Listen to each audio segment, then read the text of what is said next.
Forget, start recording. I'm going to tell you a little bit about Miss London. Like if all of you were listening, we met a few months ago before COVID and was very excited to invite her to talk about this topic. Yvonne London is the Earl Carl Institute for Legal and Social Policy Incorporated staff attorney for the Juvenile Justice Project, which provides legal representation to children who are in multiple systems, including the criminal justice system, disparate educational systems, the mental health system, and the foster care system. Prior to joining ECI, Yvonne was an agency attorney for the City of New York, working for the Administration for Children's Services in the area of child protective law and juvenile justice. She also worked as an agency attorney for the New York City Department of Education Special Education Unit, handling cases under the IDEA as well as Section 504. She earned her Bachelor of Arts in History and Political Science from Rutgers University. She went on to earn her Doctorate of Jurisprudence from Wayne State University, and Yvonne is a member of the State Bar of Texas and the State Bar of New York. So for me, it's an honor to have attorney Yvonne London present this afternoon for all of you. Thank you, Yvonne. I'm going to turn it over to you. Thank you. And thank you, Anna, again for having me. It is a pleasure for me to be able to appear today to speak to everyone, especially on such an important topic. And I do appreciate all of the viewers who have turned in to come and join us today for this discussion. As Anna did state, I am the Juvenile Justice Attorney for the Earl Carl Institute. I want to just take a second to share my screen.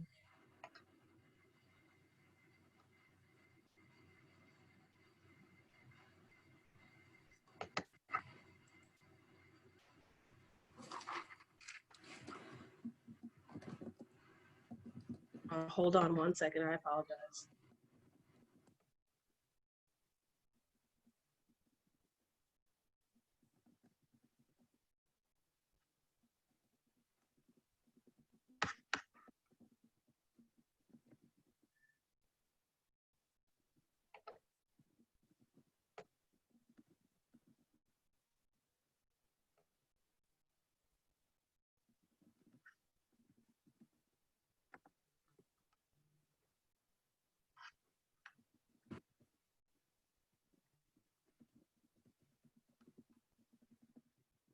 Okay. So I wanted to take a quick second to just let everyone know what we do at the Earl Carl Institute, also known as ECI, in regards to especially our Juvenile Justice Project.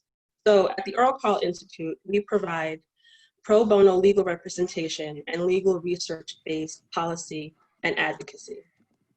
Our Juvenile Justice Project seeks to empower at-risk youth.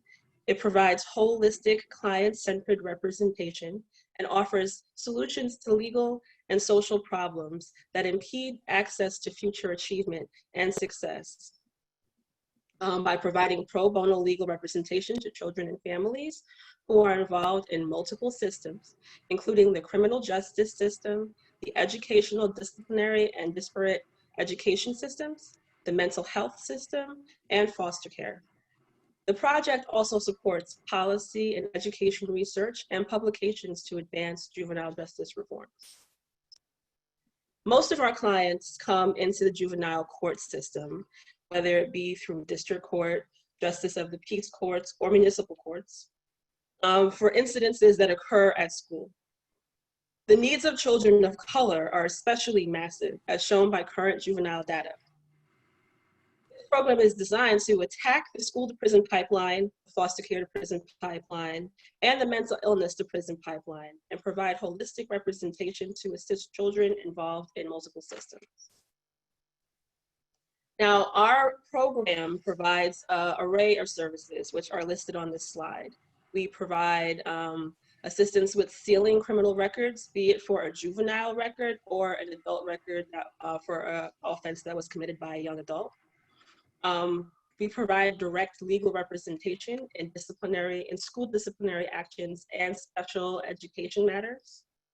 We provide direct representation and advocacy in the juvenile court systems, be it in the justice of the peace courts, district courts, or municipal courts. We help with emancipations.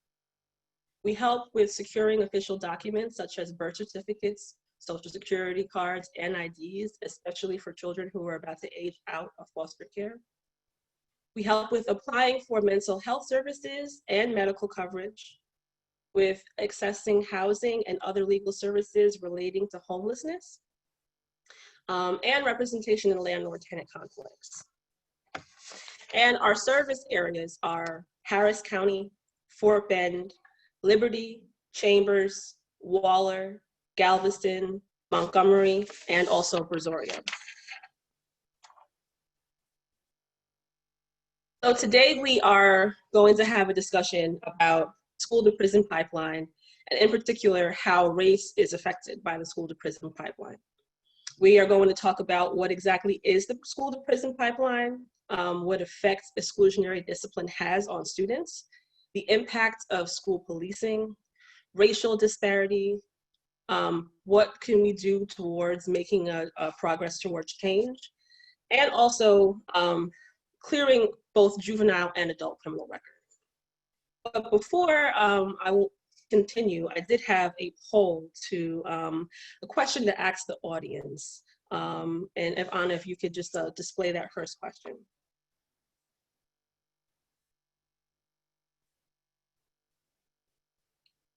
Do you feel that schools are tough enough, have a tough no-nonsense policy on school discipline in order to protect students and staff? Do you feel that schools should have a policy like this?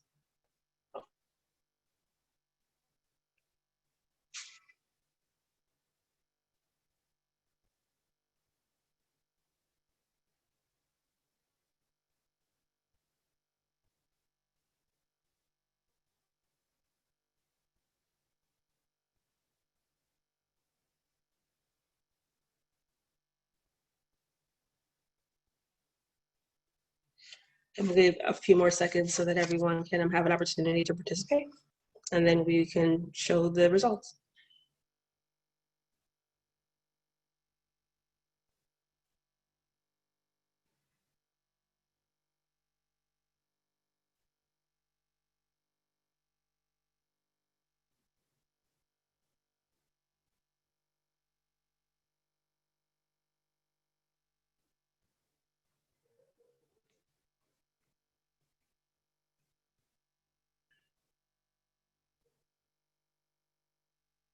Okay, I'm gonna end the polling.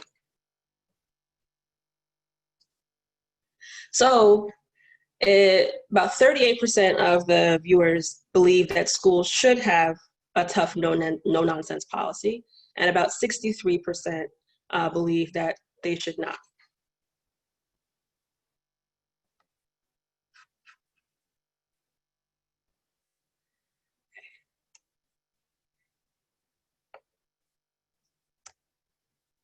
So what is the school to prison pipeline? School to prison pipeline refers to the impact of exclusionary school discipline and school policing on likelihood of future juvenile criminal justice system involvement and school failure. So in other words, the school to prison pipeline refers to the disciplinary policies and practices that channel our nation's school children, especially our most at-risk children, from the classrooms and into the juvenile and criminal justice systems. So the question I asked during the poll is regarding a tough no-nonsense policy, which is known as zero tolerance. Now, zero tolerance policies are practiced pretty much in all the jurisdictions across the country, including here in Texas. Now, what is a zero tolerance policy? Zero tolerance policies criminalize minor infractions of school rules, while cops in schools lead to students being criminalized for behavior that should be handled inside the school. It kind of started to take effect roughly around 1982, when there was a theory going around called the broken windows theory. What the broken windows theory suggests is that crime is a disorder, and if it is not eliminated or controlled early, that it increases a person's likelihood that they will commit serious crime later on in life. So essentially, if you punish minor crimes and infractions for a person when they are young, then they would learn their lesson and would be less likely to actually commit crimes when they get older. However, that theory has been since debunked. It is not considered an actual, factual, or working theory, and no one goes by it anymore.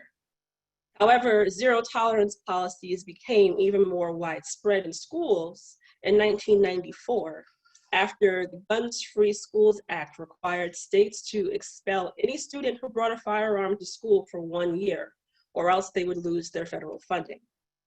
Also in 1994, the Office of Community-Oriented Policing Services, also known as COPS, was established in the Department of Justice by Bill Clinton.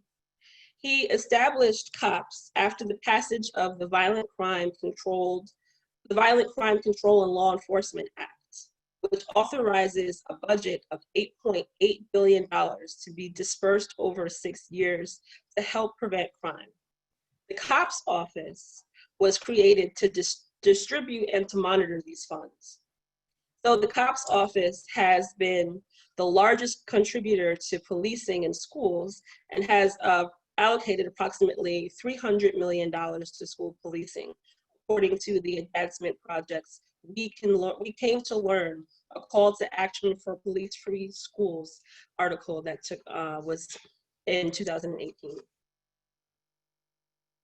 Also, it became pretty widespread in terms of a policy that most schools adopted after the Columbine shootings in 1999.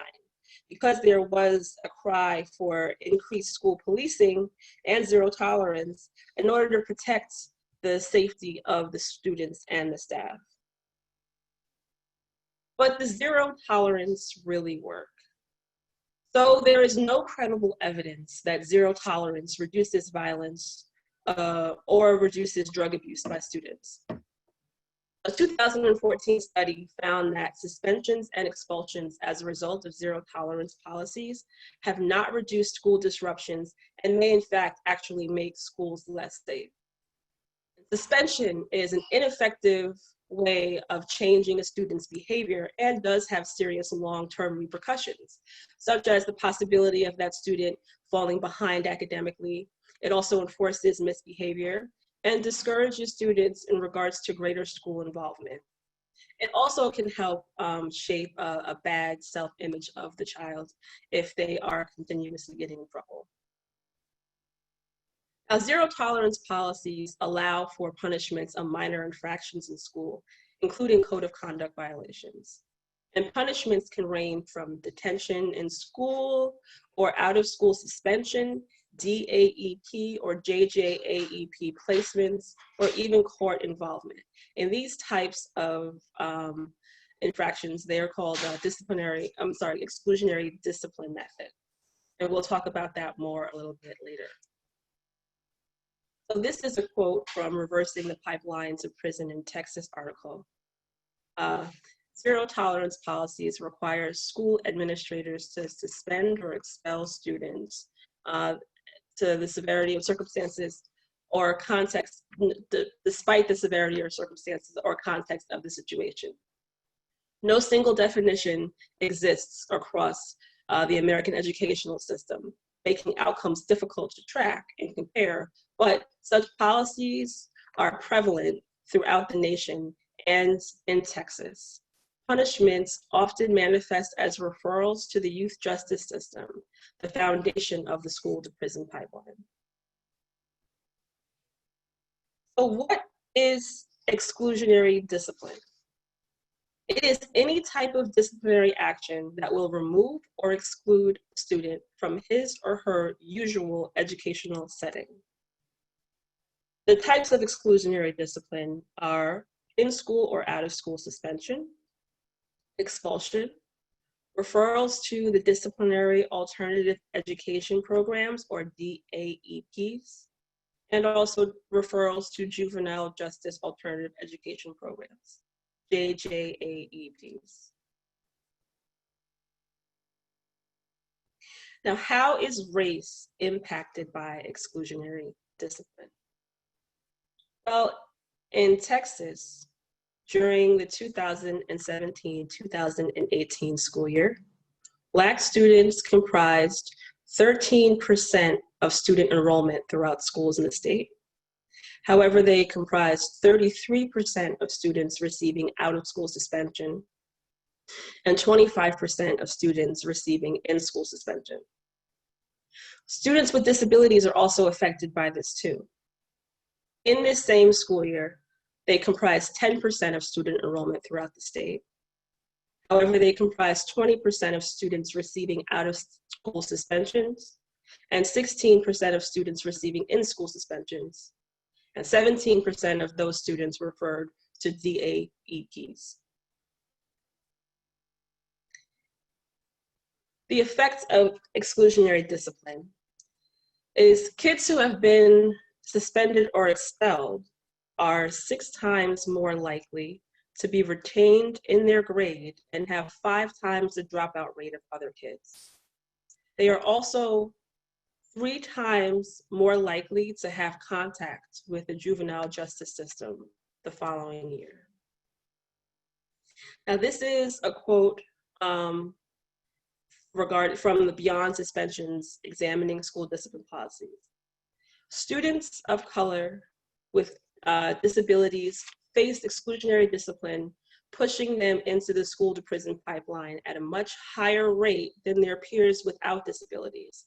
And while exclusionary discipline has been shown to be harmful for the educational attainment of all students, students with disabilities, particularly those who are students of color, have even more challenges than there are when they are not able to receive a quality education.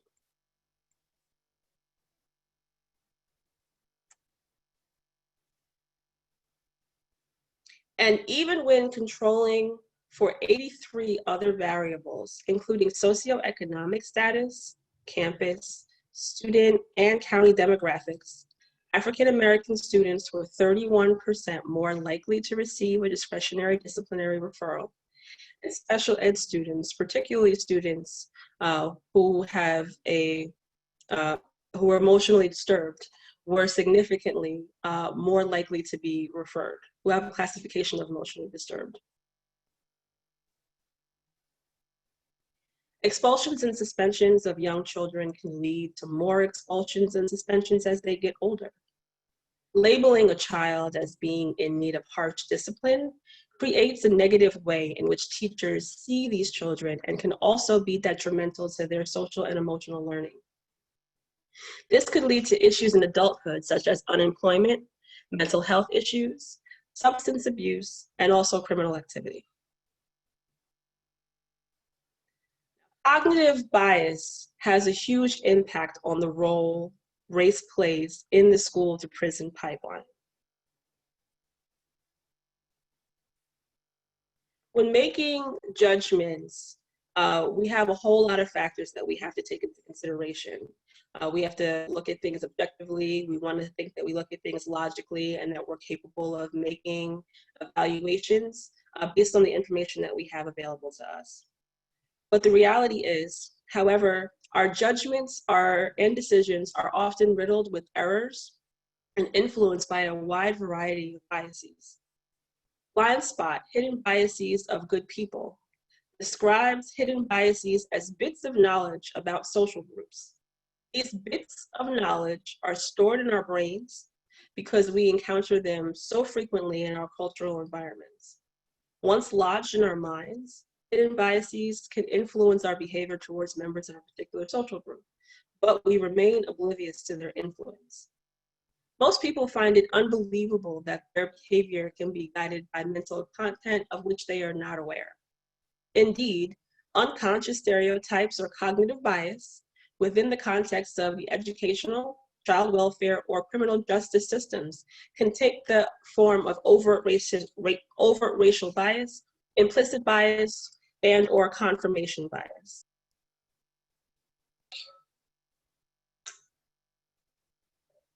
Now, what causes biases? Social pressures, individual motivations, emotions, and limits on the mind's ability to process information can also contribute to these biases. And while they can often be surprisingly accurate, they can also lead to errors in thinking. If you had to think about every possible option when making a decision, it would probably take a long time, and it would be almost impossible for you to make even a simple choice. Because of the sheer complexity of the world around us and the amount of information in the environment, it is necessary sometimes for us to rely on mental shortcuts in order to make quick decisions. So what are the different types of biases? We'll start with confirmation bias, also known as I knew it. People tend to listen to information that confirms what they already believe. So, for example, if someone believes that Chicago is a dangerous city, and then they hear a news report that there was a shooting that took place over the weekend in Chicago, this would confirm their belief that Chicago was dangerous. However, there is a problem with this thinking. For instance, there may be incidences of violence within the city, but that does not mean that the city as a whole is a dangerous city. The availability heuristic. This is a mental shortcut that we have that we take in order to determine risk. So for example, you may see several news reports of car thefts in your neighborhood. So you start to think that there are a whole lot more car thefts and that it's more prevalent in your neighborhood than it actually is. Also, you could be a smoker who may have never seen anyone die of a smoking related incident. And as a result, you may think that there are not really a whole lot of health risks associated with smoking. But there is also a problem with this thinking as well. It often leads to poor estimates and bad decisions. Halo effects. This type of bias is when we think that things that or people that are more attractive are better. So for example, you may have a neighbor who looks like the quintessential all-American boy next door. And because of his looks, you may think that he is a wholesome or a good person.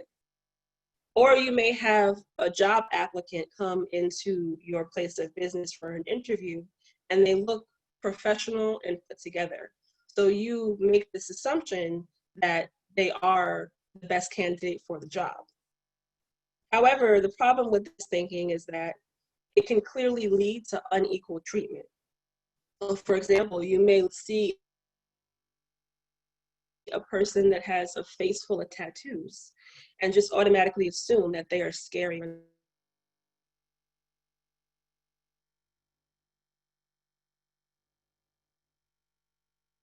When in fact, they're not.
We're having some technical difficulties, and we lost Yvonne, but she's going to call, she's going to get back on.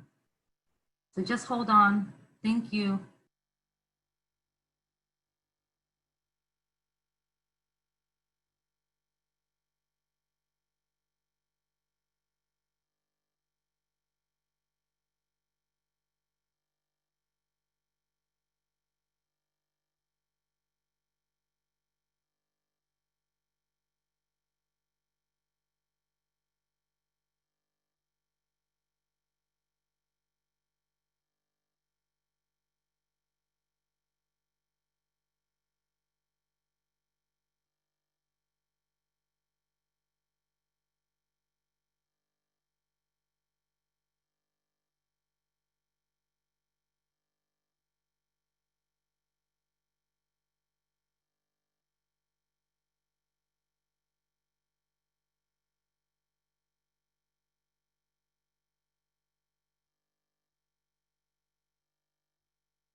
Okay, we have you back. Good. You're on mute.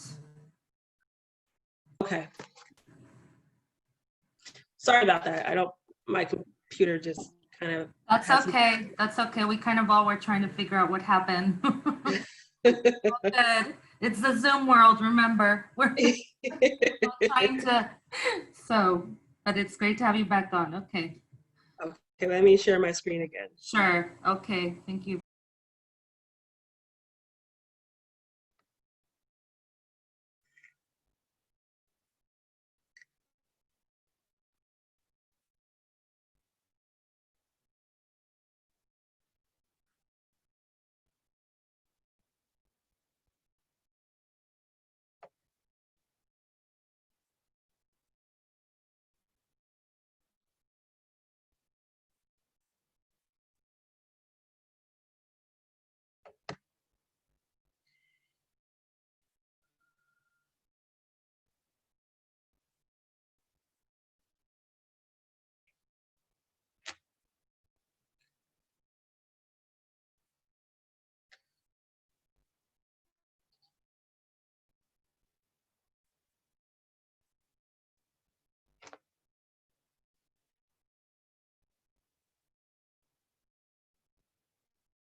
Okay, can everyone hear me now?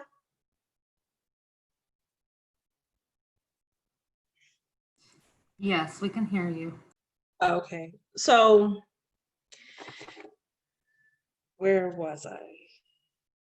Oh, okay, the self-serving bias. So with self-serving bias, people tend to give themselves credit when something goes right. However, they will blame other people for situations or failures. So the problem with this is that you pass blame on others where it is not warranted. Actor-observer bias. The actor-observer bias. When it comes to our own actions, we attribute things to external causes. However, when it comes to other people's actions, we attribute things to internal causes. So for example, you didn't do well at your meeting with a new client because you were jet lagged. However, your coworker messed up on the presentation to the new client because he was too lazy to prepare properly. Anchoring bias allows us to basically make judgments based on the first information that we receive. So we tend to be overly influenced by this first piece of information that we hear, and we kind of hold on to it as if it's the gospel. False consensus effect. I want it, so you must too. People tend to overestimate how much others may agree with their beliefs and their views and their values and opinions. This leads one to overvalue their own opinion because they believe that everyone else shares it.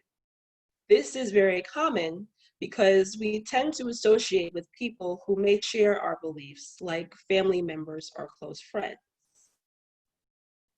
Overt racism is kind of self-explanatory. Institutional bias is where rules, policies, and practices, and also procedures of an institution operate in ways where some groups are advantaged and other groups are disadvantaged. For example, in New York, there used to be a policy called stop and frisk that law enforcement used to use. And the way the law is written, it's not supposed to necessarily target any particular group or ethnicity. However, the way that the law was actually implemented targeted young Black men. And it was, since it has been overturned, it's considered an illegal practice. So I have a brief video to kind of show an example of what cognitive bias, what effect it has on students.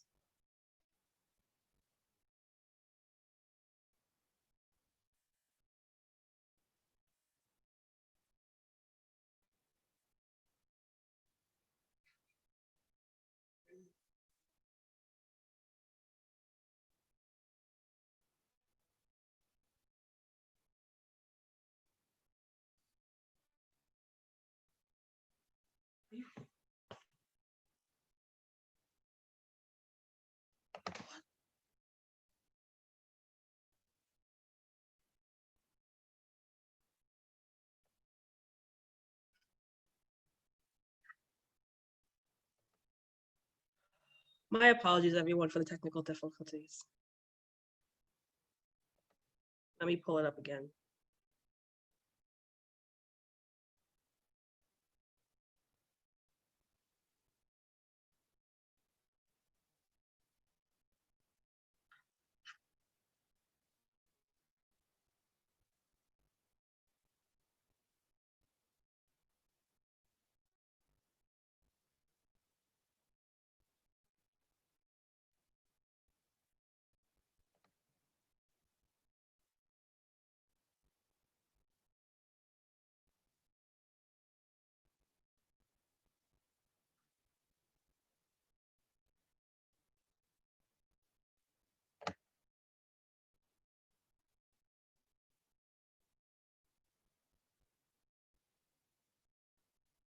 And all of these things started to negatively affect his life.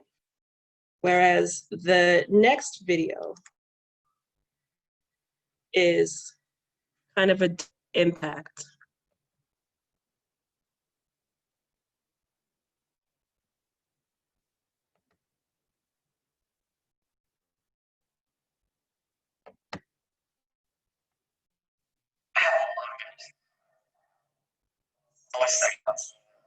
When I was about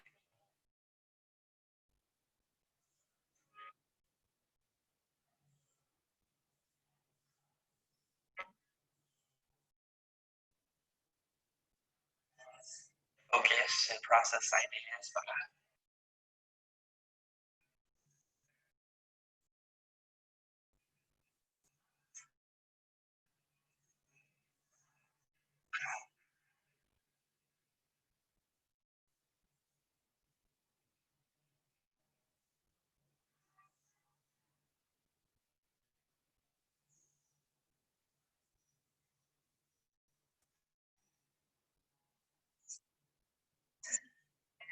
when you go back.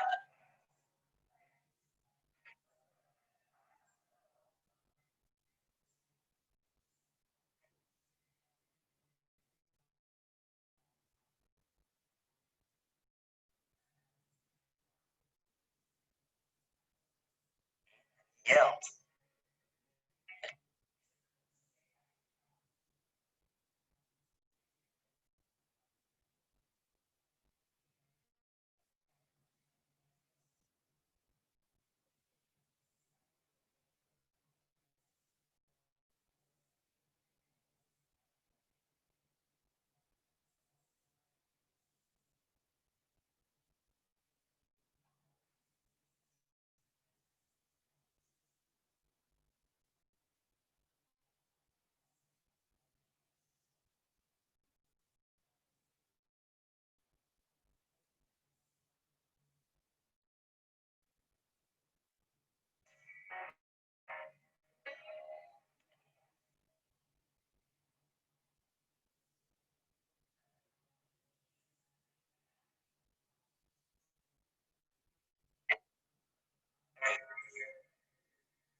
Taping the best.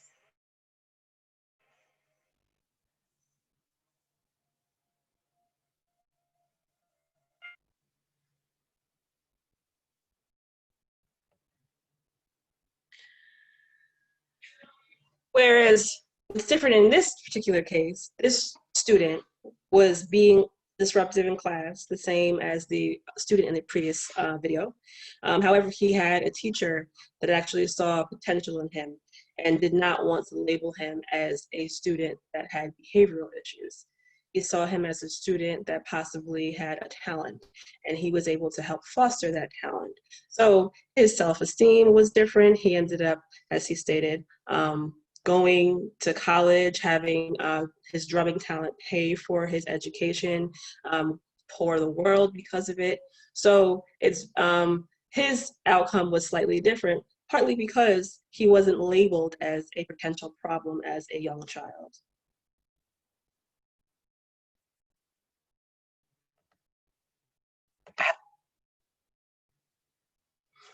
So this is a picture of a chart that the ACLU created for the commemoration of the Brown versus Board of Education's 60th anniversary.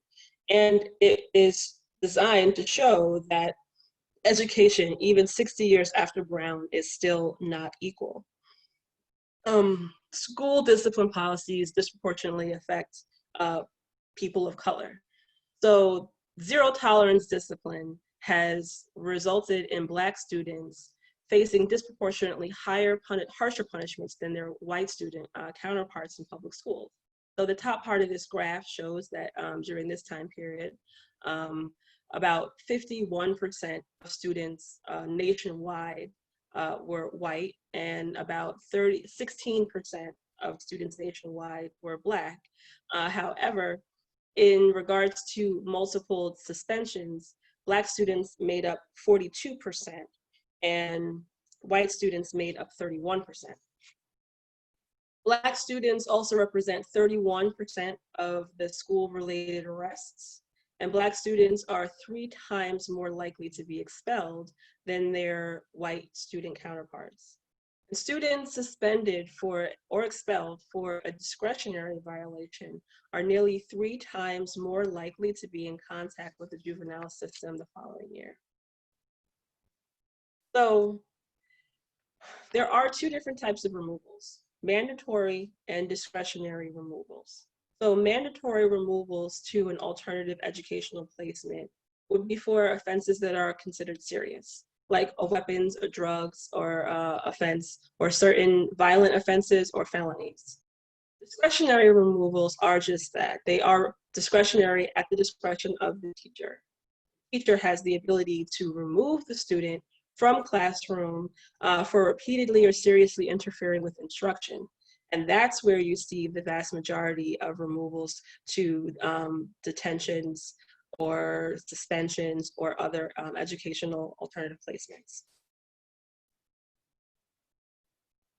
So police in schools.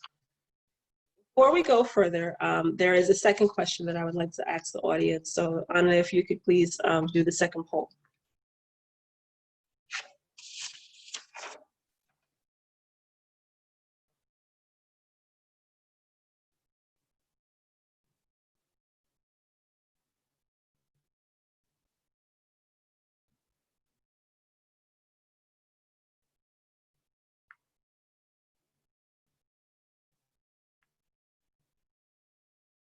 So do you feel your child is safer in school with school resource officers, also known as campus police, present?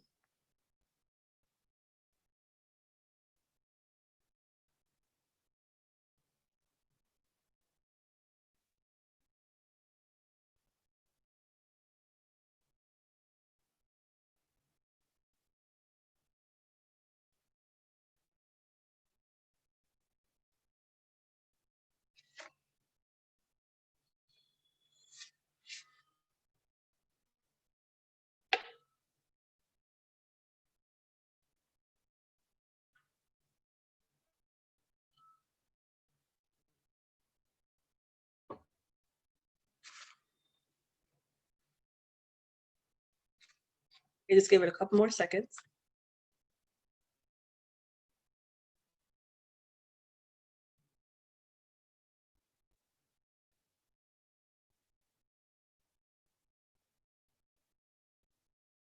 Okay, I'm going to end the polling. So 60% of the audience says they do feel more safe, and 40% says that they do not.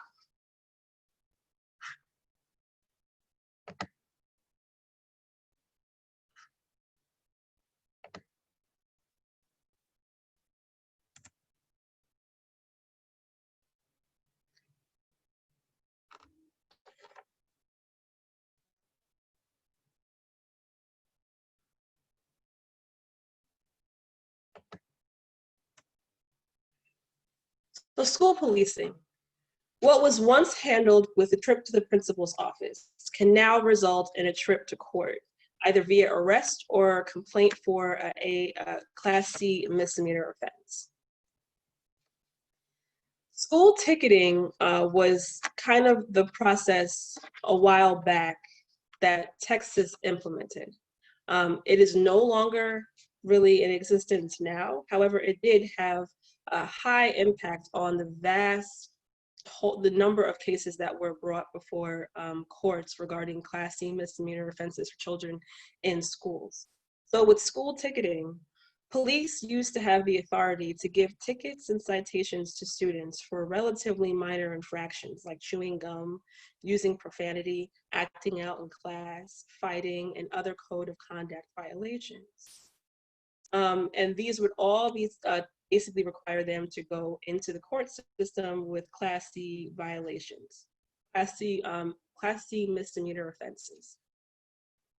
In Texas Appleseed's 2016 data update, which included ticketing and arrest data for more than 40 school districts, it showed that from 2011 to 2015, the sampled districts with the highest rate of tickets indicated Black students received 2 to 4 times as many disciplinary actions as their representation in student enrollment.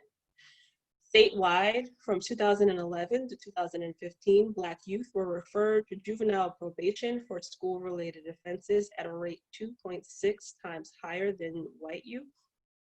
Middle school students have received up to 36% of complaints and tickets and 33% of arrests more than high school students. And in 2015, it constituted at least 46% of referrals for juvenile probation for the years 10 to 11 years old.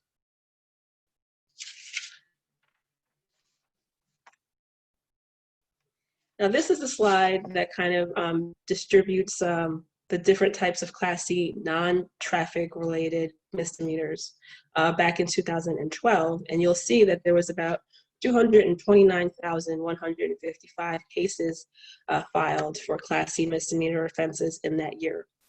However, in 2016, there started to be a decline where there was 59,054 non-traffic Class C misdemeanors filed against juveniles. So the type of behavior that was getting criminalized and students were receiving these tickets for Class C misdemeanors would be, like I stated before, chewing gum in class, talking loudly, sleeping, code of conduct violations, making offensive gestures.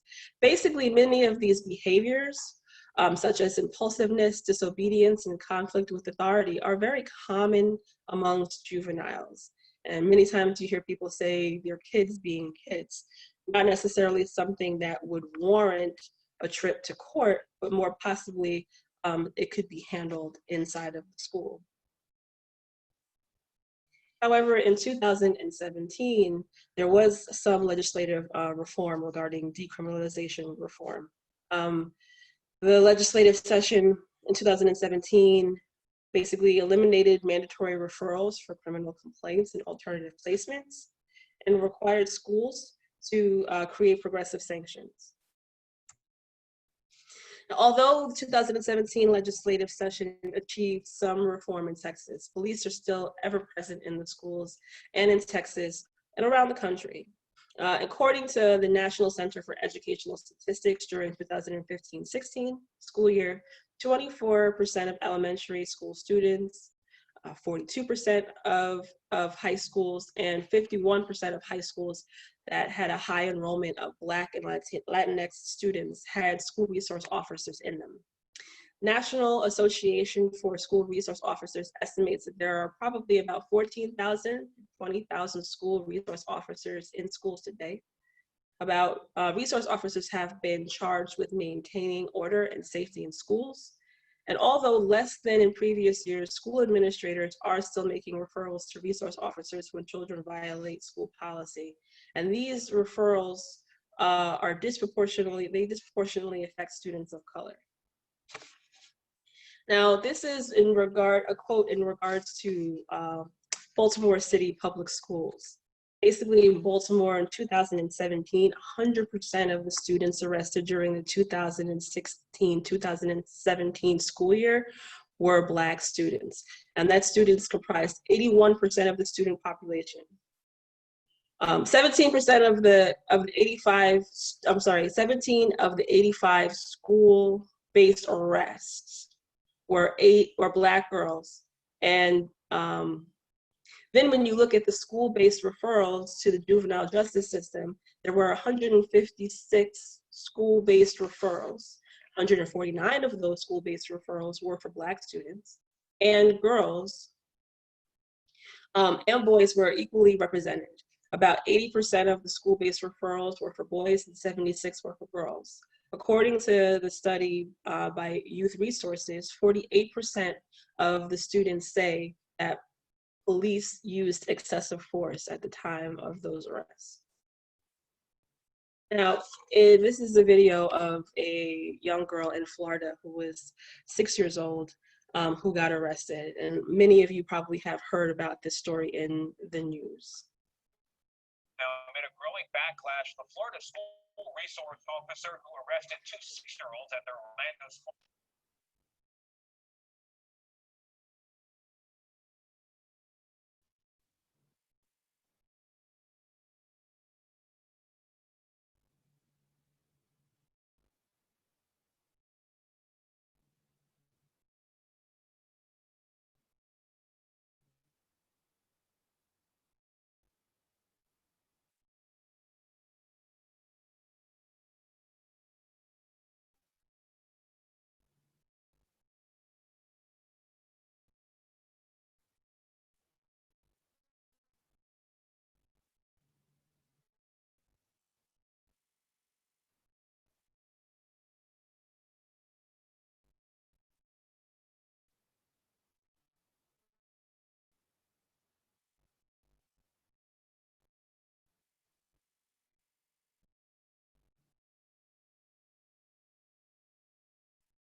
Okay, it looks like I'm having technical difficulties again. Hold on, so I'm sorry.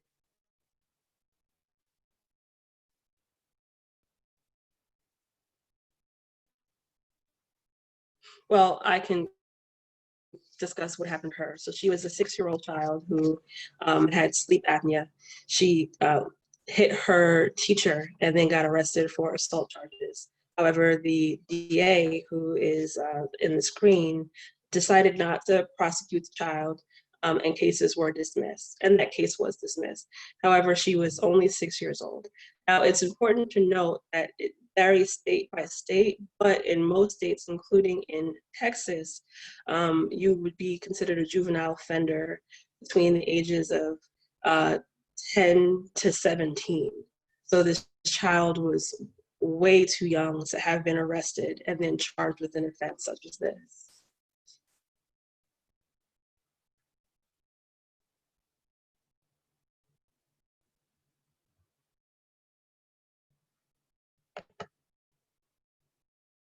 There's also another video that I wanted to show, but I might not be able to, but that's of a 6-year-old child who does have special needs.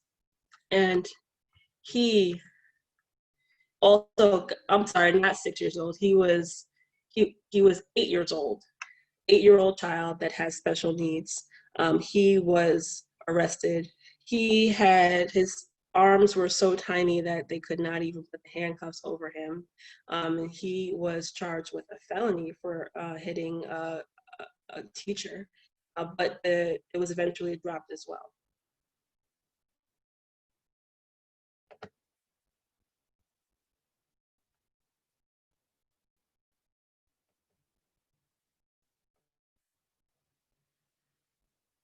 Let me try to pull up my screen again, the rest of the PowerPoint.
Okay, so there has been a relatively significant decline in the amount of juvenile cases that have been filed with the court, especially in regards to Class C misdemeanors, after that 2017 legislative reform.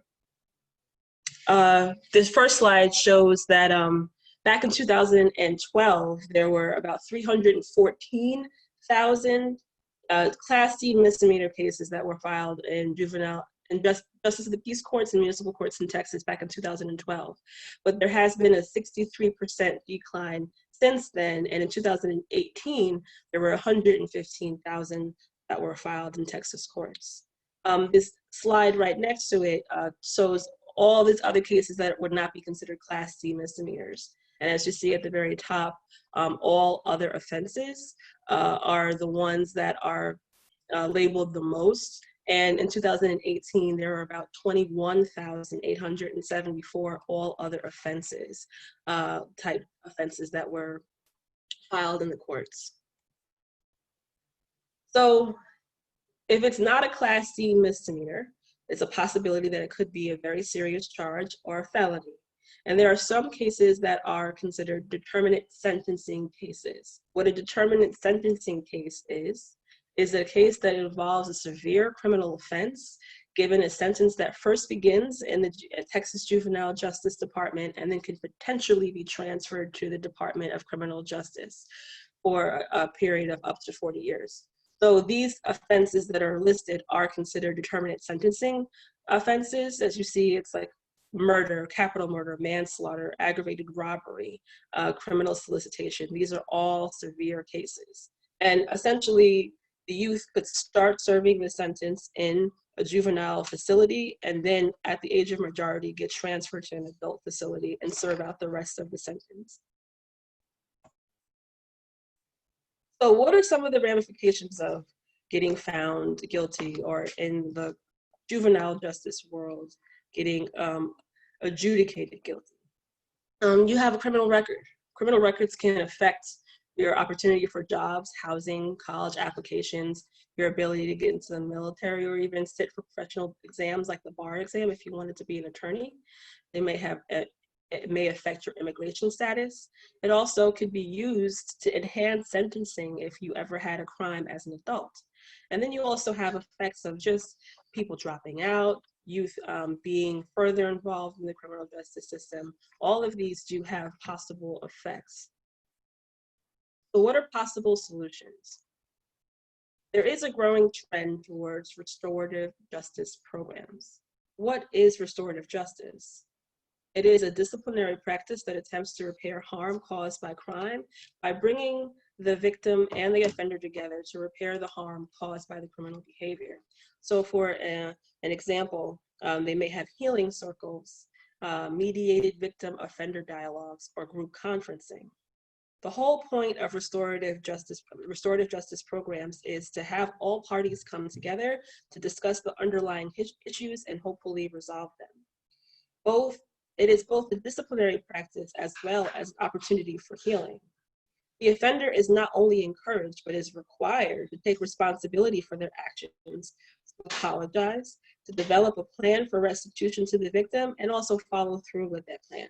However, in order for this to work, the idea must be embraced by everyone. That's students, faculty, staff, administrators. What could the courts do to help? Well, they could provide community service, they could provide tutoring, job skills training, GED courses, alcohol abuse or drug abuse rehab program, counseling. They can provide these services all in lieu of fines or even possibly getting detention. So the very last thing we want to talk about is just clearing your criminal record. So when you have any connection to either the juvenile justice system or the adult criminal justice system, there is a record. So in regards to juvenile records, who has access to those records? The attorney for the juvenile always has access to their record. The juvenile himself or herself can always request their record. Entities that are described in this government code 411.03, they no longer have access. And those are entities that are basically non-criminal justice agencies, such as a licensing board. They no longer have access, but it would be accessible to law enforcement. Now, juvenile records do have the possibility of being sealed pursuant to Texas Family Code 58.003. Now, what exactly is a juvenile record? It is any documentation regarding your encounter with the juvenile justice system. This is a record of the arrest, a record of your detention, if you were detained, any record regarding the actual court proceeding, any record revolving the adjudication if you were adjudicated. A juvenile record, when the juvenile record is sealed, it is as if it never existed. There are certain times where a record could be automatically sealed. So if a child was referred to juvenile court as a SINS, which is basically actions that are in need of supervision, a conduct that is in need of supervision, that will seal at the age of 18. If a youth is referred to juvenile court for delinquent conduct, but they were not adjudicated, the case was dismissed, maybe they received some sort of deferred prosecution or a pretrial diversion program, then it would either be sealed 2 years after the dismissal or at the age of 18, whichever came first. If a youth was adjudicated, which means basically found guilty, on a misdemeanor 2 years after the resolution of that case or at the age of 18, then they could have that case sealed, and it would be automatically sealed. Now, for felonies, there is no automatic sealing for felonies. However, for certain felonies, the judge does have the ability to seal it if requested. But you would have to be at least 19 years old. The case could not be transferred to criminal adult court. You could not have committed any crimes after your 17th birthday, and the offense was not used in a punishment phase in an adult criminal case. However, you are ineligible for sealing if you received a determinate sentence for those determinate sentence cases that we discussed a little while ago, if you are currently required to register as a sex offender, or if you have been committed to the Texas Juvenile Justice Department for a post-adjudicated secure facility, unless you have been discharged from that agency, which means you are no longer there. But if you are currently there, then you cannot get your case sealed. Now, there are two ways to clear adult criminal records, especially for those children who may have been had an adult crime after their 17th birthday. So there is expunction and non-disclosure. Both serve a similar purpose, and that is to clear your criminal record, but they are both different statutes. They're both represented by different statutes, different rules regarding the offense of eligibility, different procedures to get relief, and also different agency responses. So in a nutshell, an expunction is when your arrest and all records of that arrest are destroyed. And non-disclosures, the actual case is sealed. So there are a few categories for eligibility regarding expunctions. If you had a case acquitted or if you were pardoned, you could be eligible.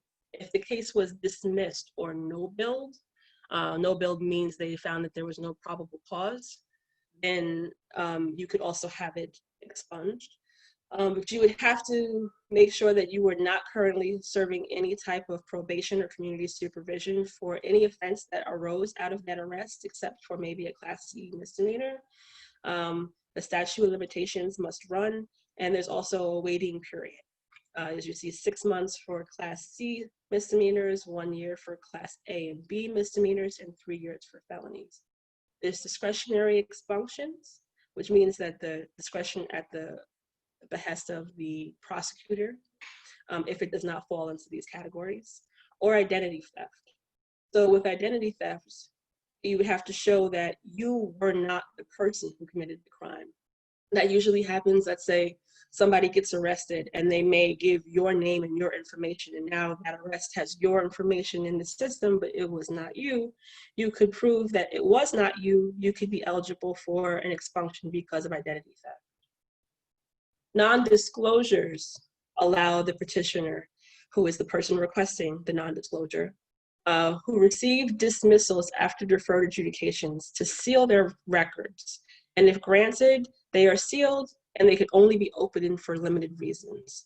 This is purely a creation of statute and it's subject to strict compliance. So if you do not fit the requirements, you are not eligible. And it's offense-based, not arrest-based, whereas expunctions are arrest-based. In 2017, in September, the legislature did increase the amounts of the types of offenses that would be eligible for a non-disclosure, to include offenses where you were a victim of human trafficking, where you completed a veterans treatment court, some misdemeanors where you received probation, some misdemeanors where you may have been convicted and served jail time, and also if you receive community supervision for DWI charges.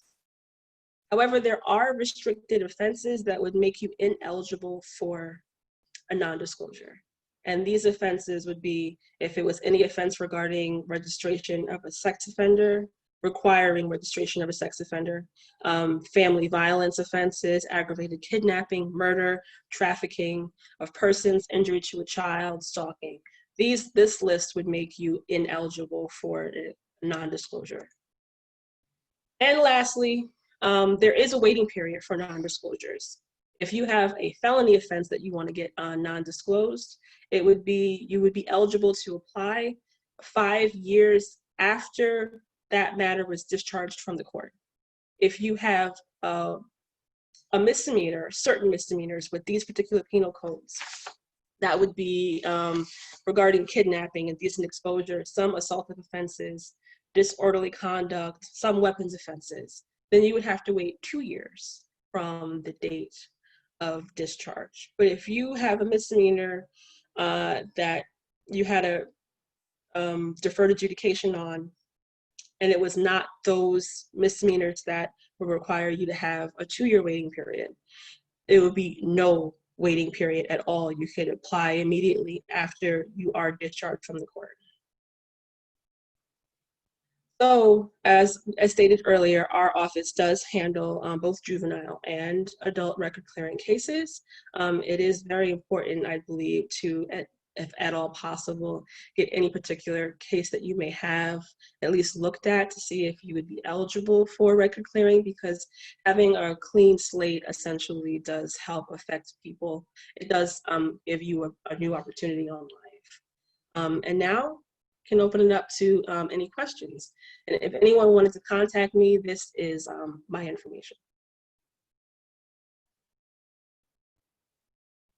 Oh, Anna, you're on mute. Thank you, Yvonne, for providing us with this information.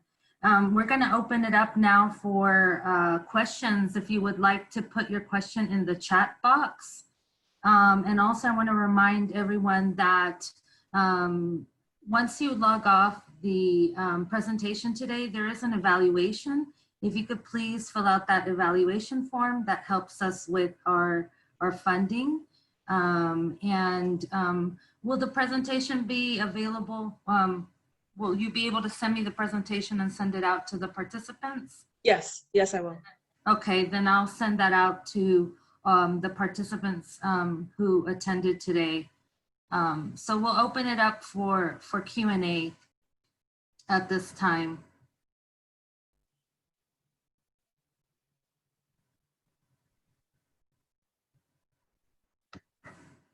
Let's see if we get any active questions.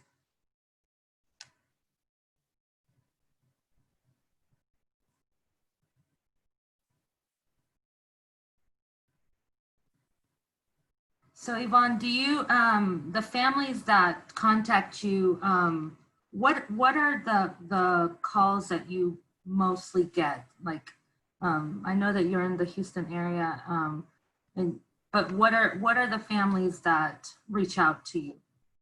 So topics that, I mean, what are the situations? A lot of them, first, they have cases that might be in court. A lot of those cases, many of them may have been for fights that were in school. We do take other types of cases, but those just happen to be the most common, because now you're not really getting a whole lot of like arrests in school outside of offenses like for fighting or for other more serious offenses because of the reform that took place in 2017. So you're not going to get those cases where a child was chewing gum. You know, you'll have a little more serious, but not necessarily a big, massively like felonious case, right?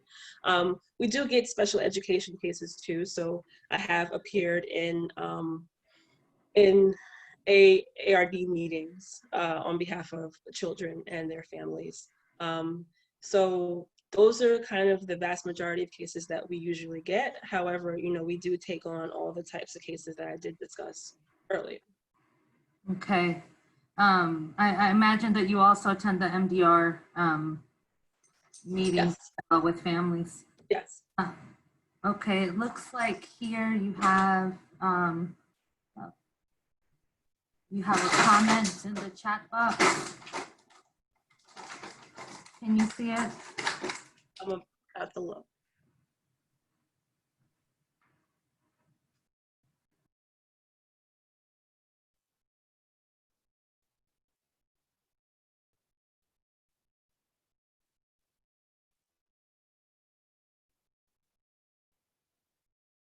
Oh, yes.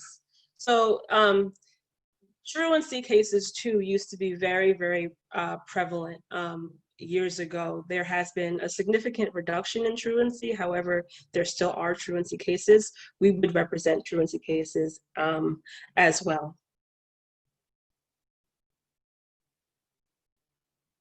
And what is the intake process for families?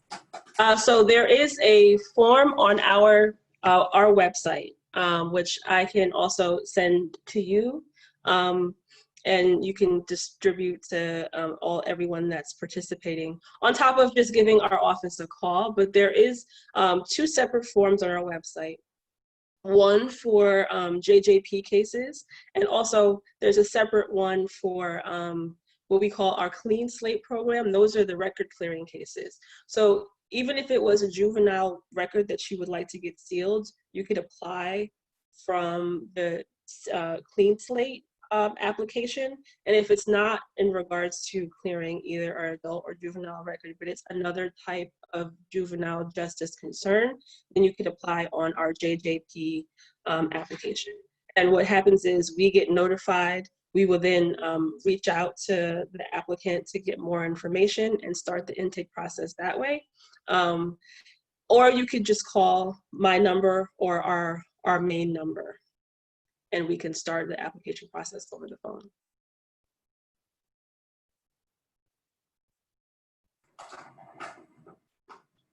Okay, you have another comment in the chat.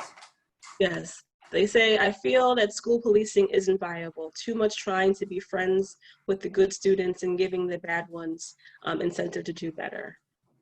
And yes, there are a lot of problems with school policing, how it is implemented. By no means am I saying that I don't understand, I don't see why it came about. The problem is, now that we actually have school policing, it's not necessarily being implemented for the reasons why it was established. And unfortunately, children of color are being disproportionately targeted. We're not necessarily we're not here necessarily to, you may have started because of Columbine or because of guns in school or because of school shootings, but you don't necessarily see it being implemented for kids that would be at risk of that. However, we do, especially at Earl Carl Institute, we do believe that it would benefit children more to have more counselors as opposed to more police officers. If we had even restorative justice programs in more schools, then you could talk it out as opposed to just arrest and have a zero tolerance policy.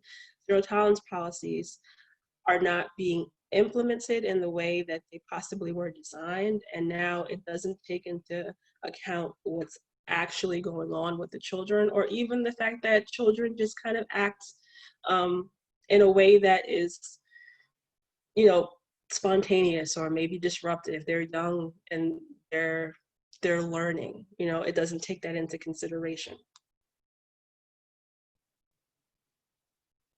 I will send out the information, the contact information for Ms. London, and the resources as well. Definitely. I'm so appreciative of her time today and for talking about this, because it's something that does impact our families and our students. I've had many firsthand experiences with families that their kids are they're arrested just for being on campus after hours. Yes.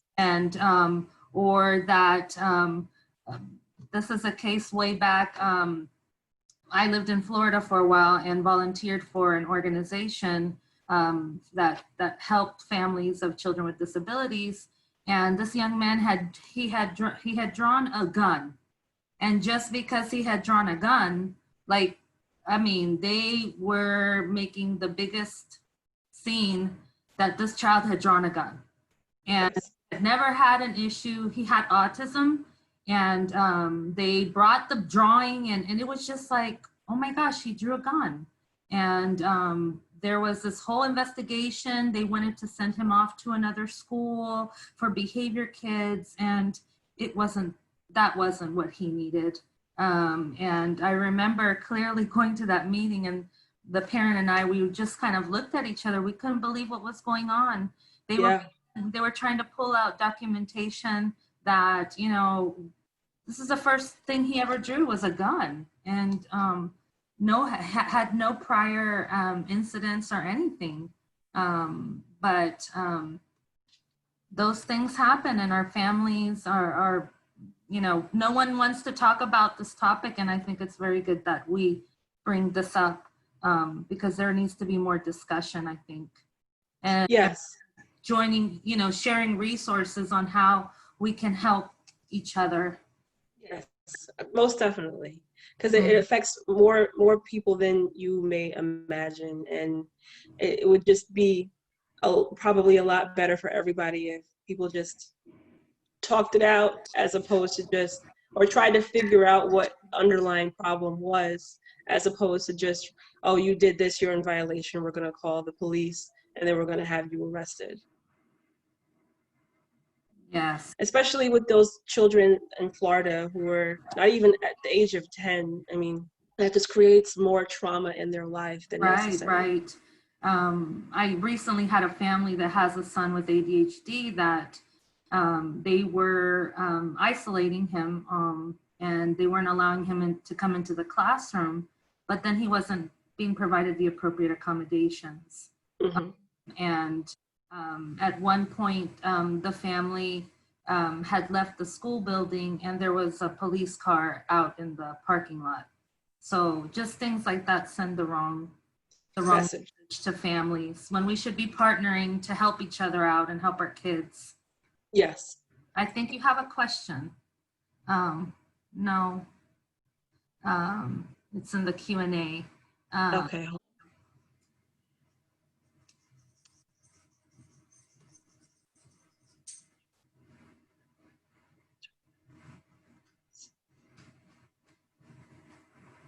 Okay, this person says, I work in a diversion program in a middle school and find that school administrators have a difficult time diverting students to our program. I still see a high number of students being sent to DAEP at higher rates, even though arrests may be down.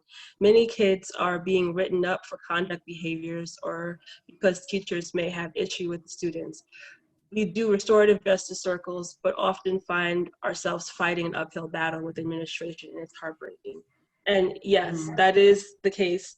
I mean, although you have a decrease in actual filings with the court, you still have a high number of children who are being sent to DAEPs for discretionary violations, when you could really just take a little bit of time to see, especially if you have resources. And I mean, I understand that a lot of school districts may not necessarily have those resources. So that's part of what we do, just in terms of advocacy work and, you know, hopefully fighting for policy change, so that we could hopefully draw attention to the fact that there's a need for this for school districts to be able to request.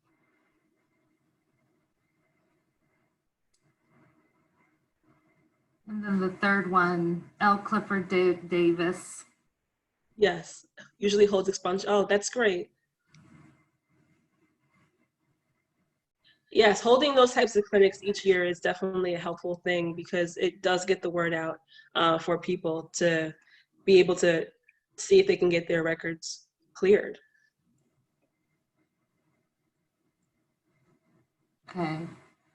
And we do that also every once in a while for the Earl Call Institute as well. So it would be definitely a great partnership. Yes, and if you have those clinics, please share the information with me so I can also share it with our families.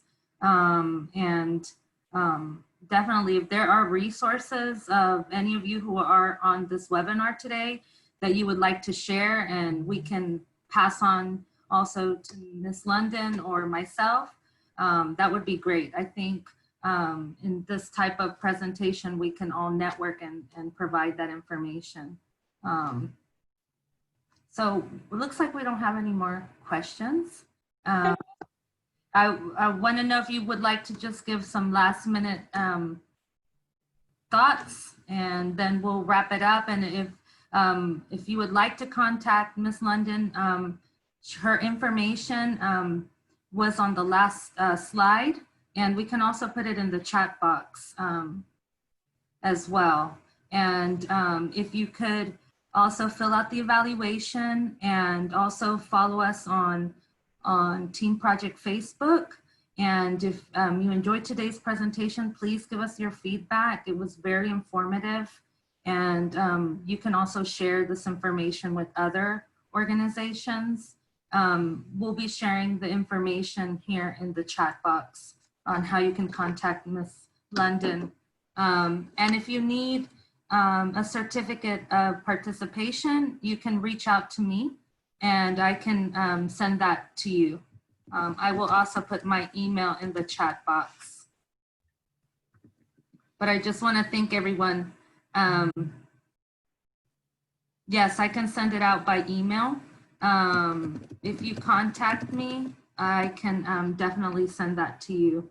And I just want to thank Ms. Yvonne, and also I want to thank the Earl Carl Institute on Social Policy for collaborating with us this afternoon. And thank you so much for having us. It was my pleasure to be here today. Thank you. I do apologize for the technical difficulties. No worries. No, this is a new world, and we definitely want to do more informative webinars such as this of topics that our parents and professionals want to hear and want to know more about. So yes, of course. Thank you so much. Yes, thank you so much. And thank you to everyone who was on here this afternoon. Have a great week. Thank you.